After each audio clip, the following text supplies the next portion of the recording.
It all began with La Zesta short film.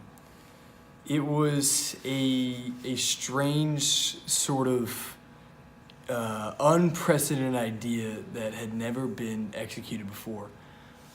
But we pioneered it. We had a very small budget, but still we turned out a movie that was flawless. It got a 99.5% on Rotten Tomatoes, and we made a lot of money from it. We had a small budget and a high box office.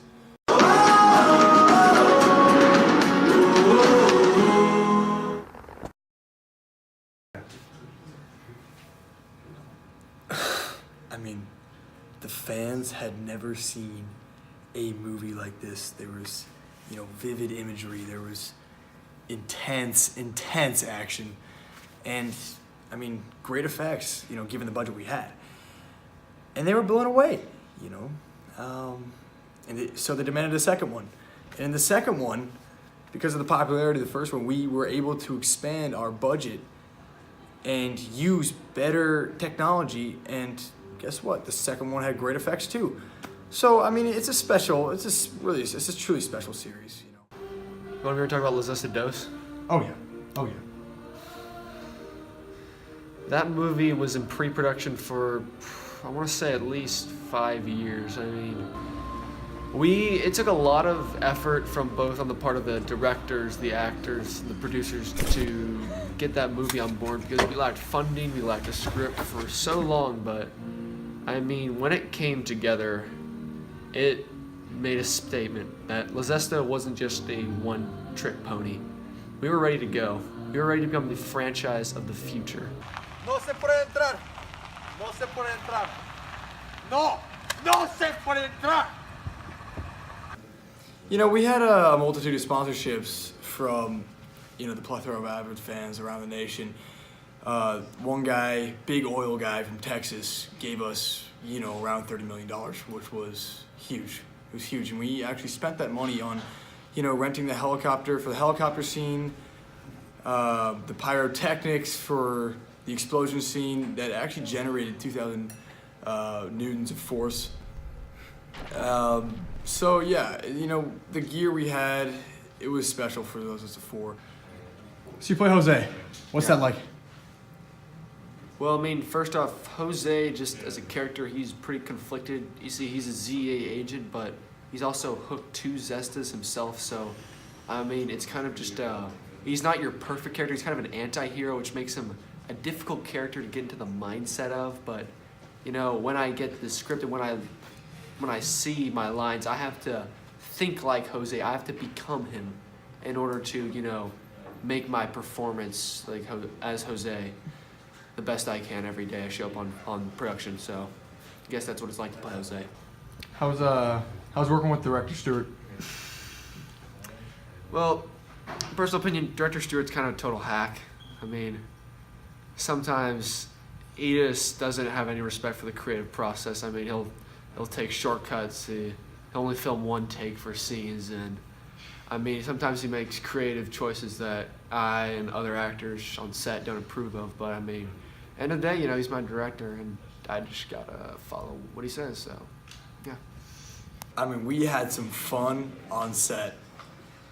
We had a few scenes where it was hard to keep it together. We had, actor Bailey Dieter, maybe B-list, C-list actor, start laughing actually on film. We didn't really realize, we editors, we were up late, we were working on editing the movie. We actually didn't really notice his laughter during the film. He was looking at the camera, he was cracking up. It was a mess, but that just exemplifies how we have, so much fun on set. So it's a special moment. It's a cool movie, man. And the setup, it took a while. It took hours on end. I'm just gonna shout out one scene. The scene when Ty is in the Alberto Ty Corley is in the cage. We had to get numerous lighting equipment set up in different angles. We had to, get different cameras in different spots. So we wanted the audience to realize that this scene was going to start oozing themes out of it. You have the theme of imprisonment versus freedom. You have, fate versus free will. So when you look at a scene that's so powerful and so vivid, we can only credit that to our spectacular filming and, equipment that we received from, like I said, our generous donors. So it's special. Jealousy. That is the word that comes to mind when I think of the amount of scrutiny and complaints we've gotten from these other raffle companies. They want a part of the franchise. They want in. And they're the ones complaining now because they're just really trying to inhibit the success of the franchise. It's companies like, Warner Bros., 21st Century Fox, and even Marvel, who want to make comics out of our franchise. So, yeah, it's balling. I couldn't be more proud of the Zesta franchise, especially Zesta 4. Its motifs and themes and intense action combined with the brilliant comedy, it just makes for the rare perfect movie. Every single person that walks out of Zesta knows fully that they spent their time and money well.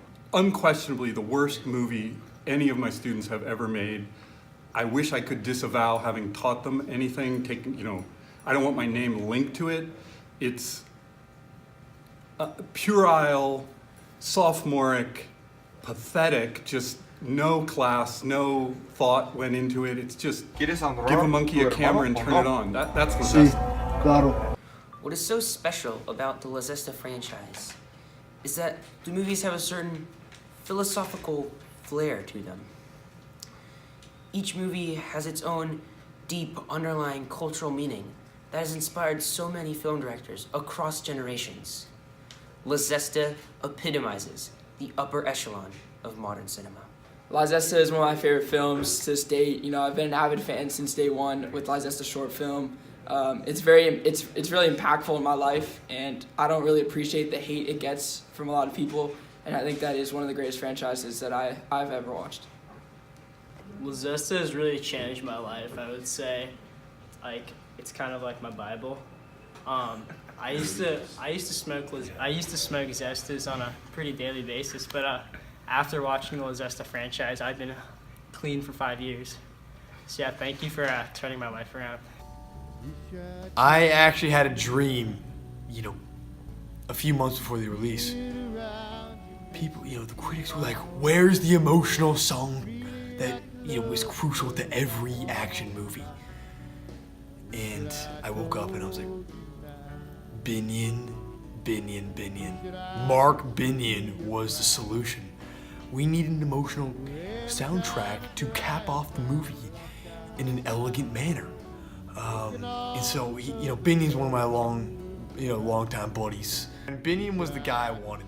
Him and his friend, Reed Dennis, they have great songs. They have thought-provoking lyrics. And so I knew who to call. I was like, it's not a question. In order to make this the highest grossing movie, we need Binion to cap off the film. So, yeah, it was the cherry on top that we needed. Wish I told you tonight. Love to feel your arms around me, hold